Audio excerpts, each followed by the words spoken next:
This question has come in INI 2017 में exam.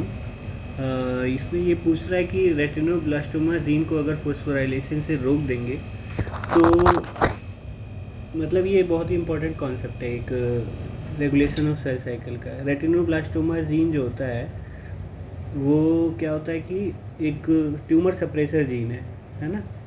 Tumour suppressor gene है।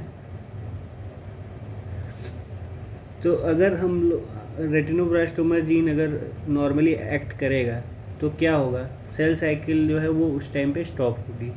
तो जो जिस जिस टाइम पे ये एक्ट करता है ये G1 to S फेज़ में एक्ट करता है, मतलब G1 से S फेज़ में नहीं जाने देता है, इधर रोक देता है at the end of G1 phase. तो अगर और ये रेटिनोब्लास्टोमा जीन जो है एक्टिव रहता है किस स्टेट में, हाइपोफॉस्फोराइलेटेड स्टेट में एक्टिव रहता है। हाइपोफॉस्फोराइलेटेड स्टेट में एक्टिव रहता है। और अगर इसको फोस्फोराइलेट किया, अलग अलग तरीक़ों से फोस्फोराइलेट कर सकते हैं, इसको अगर फोस्फोराइलेट किया तो ये इनएक्टिव हो जाता है। इनएक्टिव हो जाता है दैट मीन्स क्या कि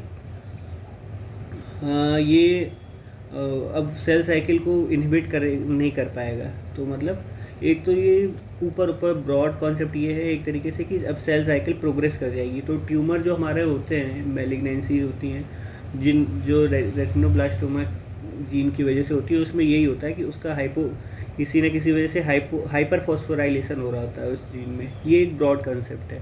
और डिटेल में जानने के लिए ये है कि जो हमारा हाइपोफॉस्फोराइलेटेड स्टेट में ये हम एक क्या कहते हैं फैक्टर जो है E2F फैक्टर होता है, उससे एलोंगेशन फैक्टर होता है, एलोंगेशन फैक्टर होता है, उससे बाइंड किया रहता है। तो और वो जब एलोंगेशन फैक्टर से बाइंड किया रहता है तो ट्रांसक्रिप्शन होने से रोकता है उस वजह से। तो जब ट्रांसक्रिप्शन होने से रोकेगा तो सेल साइकिल आगे नहीं बढ़ पाएगी। और हाइपर फॉस्फोराइलेटेड स्टेट में वो एलोंगेशन फैक्टर से रेटिनोब्लास्टोमा जो प्रोटीन होता है वो बाइंड नहीं कर पाता है। Thank you.